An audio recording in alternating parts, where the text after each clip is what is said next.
Senhor presidente, senhoras e senhores parlamentares,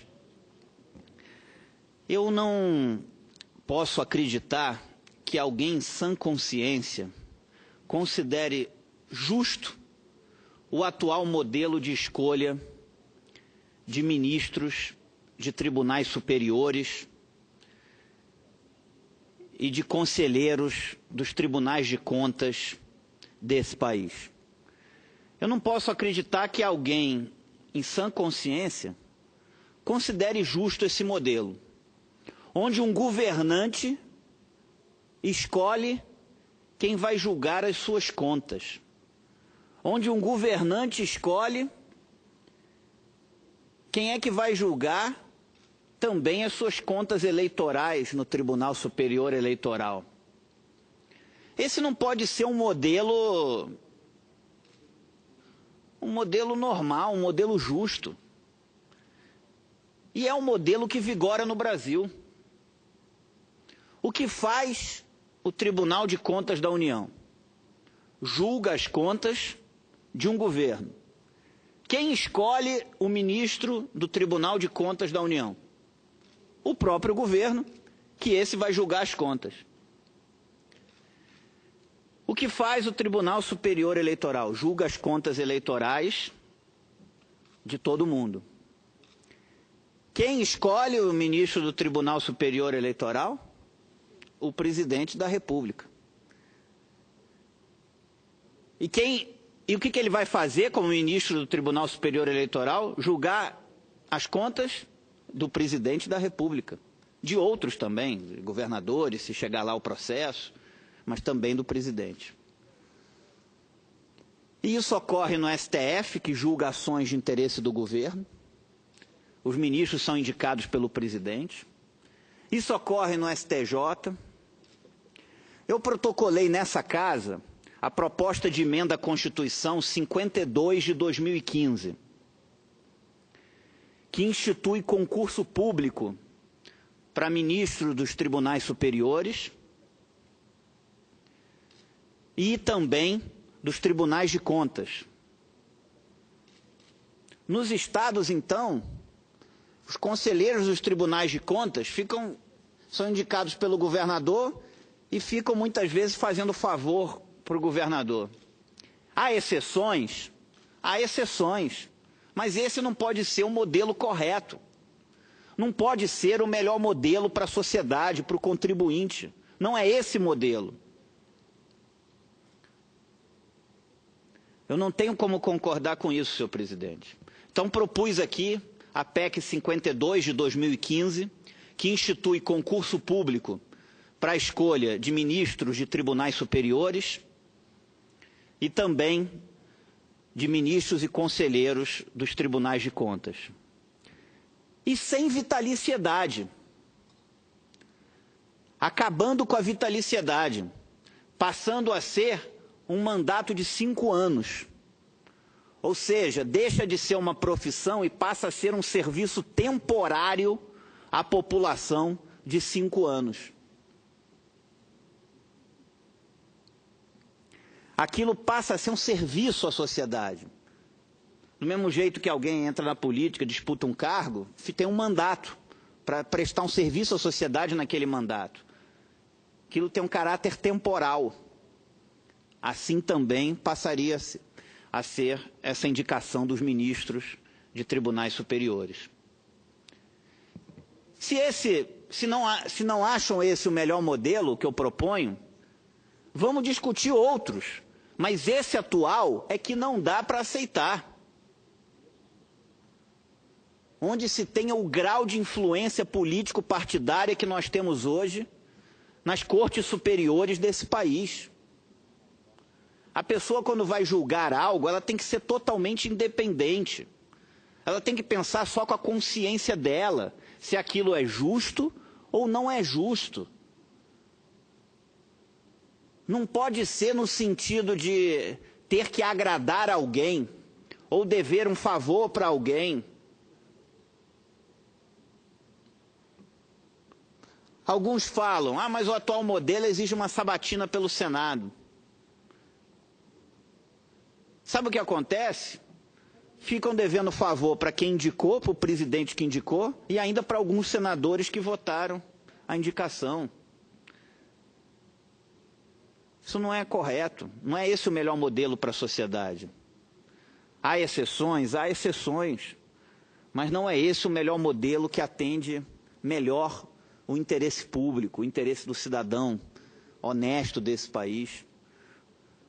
Não pode os tribunais de contas e os tribunais superiores sofrer as influências político-partidárias que sofrem hoje por causa dessas indicações. Às vezes, a influência é para beneficiar alguém. Às vezes, a influência é para prejudicar alguém. É para prejudicar um outro, um adversário. Não é só para beneficiar, não. Às vezes é para prejudicar. Então, não pode ser esse o modelo correto. Eu gostaria que essa casa se debruçasse sobre essa minha proposta de emenda à Constituição, a PEC 52 de 2015. Acho que nós teríamos, até que alguém invente um outro modelo, esse é o melhor modelo que afere a qualificação técnica do indicado, que é o concurso público, dá igualdade de condições para todos, e um mandato de 5 anos, a pessoa vai prestar um serviço à sociedade temporário de 5 anos. Vai ter ali as pessoas sentadas, aqueles indicados ali sentados para julgar com a consciência deles se algo é correto, se não é correto, se é justo, se não é justo. Hoje não. Hoje é sempre... Há exceções, não tem nada na vida pior do que uma injustiça, então eu faço questão de repetir isso. Mas, em grande parte, é sempre o interesse político envolvido, o interesse de quem indicou a pessoa e das relações dessa pessoa. Não é esse o melhor modelo. Como também, senhor presidente, eu tenho que tocar aqui num ponto que me causa uma certa estranheza e que às vezes as pessoas têm meio dedos de tocar. É também estranho que um advogado, ele cobre 2, 3, 5 milhões para advogar numa causa.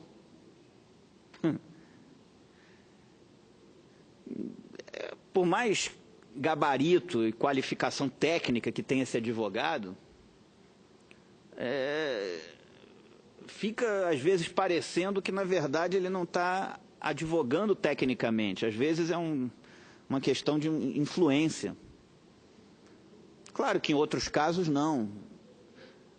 Mas isso também é algo que precisa ser observado. E incluindo, muitas vezes, como é feito esse pagamento. Porque se hoje se critica e se condena justamente um marqueteiro que recebeu dinheiro de forma irregular, ou de um dinheiro que ele sabia que a origem não era lícita, o mesmo deveria valer no caso de um advogado. Vossa Excelência quer uma parte, senador Hélio? Nobre senador Regufe, nobre presidente, senador Paulo Rocha, Vossa Excelência traz aqui, mais uma vez, um atuante como um assunto importante e que realmente divide opiniões. Um assunto onde Vossa Excelência coloca que a tecnicidade, a capacidade, através de um concurso público que deve ser de altíssimo gabarito, fosse a forma a ser utilizada para indicar ministro do STF, é isso, né? A Vossa Excelência coloca. Eu creio que talvez seria uma saída, realmente, para que nós pudéssemos ter julgamentos cada vez mais tranquilos, cada vez mais desprovido de qualquer tipo de influências, né? Então, Vossa Excelência traz um assunto caro a todos nós, que é o concurso público. Eu sou um servidor público. Para mim ser servidor público, eu tive que fazer concurso público dificílimo e passar e ser aprovado, concorrer com milhares de pessoas. Então, creio que não possamos nós aqui, nenhum parlamentar dessa casa, acredito eu, ser contra uma proposta tão inteligente quanto essa, que se possa discutir a possibilidade, nada contra as pessoas que estão lá, que passaram aqui por sabatina, foram indicados, mas Vossa Excelência traz uma situação inovadora para essa situação. E ainda traz uma outra preocupação importante, que são essas causas milionárias, que a gente nem entende o porquê de ser tão milionária, já que existe mais ou menos uma tabela técnica para se fazer os procedimentos técnicos de RESP, de recursos ordinários, recursos extraordinários, e de repente a gente vê valores astronômicos de alguns, que não se sabe dizer se realmente é pela condição técnica do ofício ou se é pela influência política. Então, é importante esses dados que Vossa Excelência coloca. Eu, como seu colega aqui, senador do Distrito Federal, só quero cumprimentá-lo, dizer que eu fui signatário também dessa proposta que Vossa Excelência colocou, claro, apoiando a sua iniciativa, e que eu acho que é uma iniciativa que, com certeza, vai dar ibope, vamos falar muito sobre ela e que espero que seja bem sucedida. Muito obrigado. Muito obrigado, senador Hélio, pela parte e pela solidariedade e apoio a essa proposta. E para encerrar, senhor presidente, dizer que, mesmo que tenha resistência a essa minha proposta e essa não seja considerada melhor, não dá para aceitar o atual modelo. O atual modelo é um modelo que, se perguntar para qualquer pessoa leiga, ela vai dizer, não pode ser que funcione assim. Não pode ser que alguém indicado para um tribunal de contas seja indicado pelaquele que ele vai julgar as contas. Que aí é muito fácil, né? Imagina se qualquer pessoa puder indicar quem é que vai julgá-lo. Isso aí é assim que funciona no Brasil. Então, o que eu estou falando me parece uma coisa tão elementar, tão óbvia, que é até difícil crer que é assim que funciona nesse país. E isso é nos tribunais de contas, isso é no Tribunal Superior Eleitoral, isso é no STJ, isso é no STF. Então, esse sistema precisa mudar. E considero que o modelo mais justo seria um concurso público, da igualdade de condições entre todos, e para um mandato de 5 anos, para ser um serviço à sociedade temporário de 5 anos, e não uma profissão, e não algo vitalício. Isso, na minha concepção, melhoraria o nosso sistema, e nós teríamos uma justiça com menos influências político-partidárias, digamos assim. Muito obrigado, senhor presidente.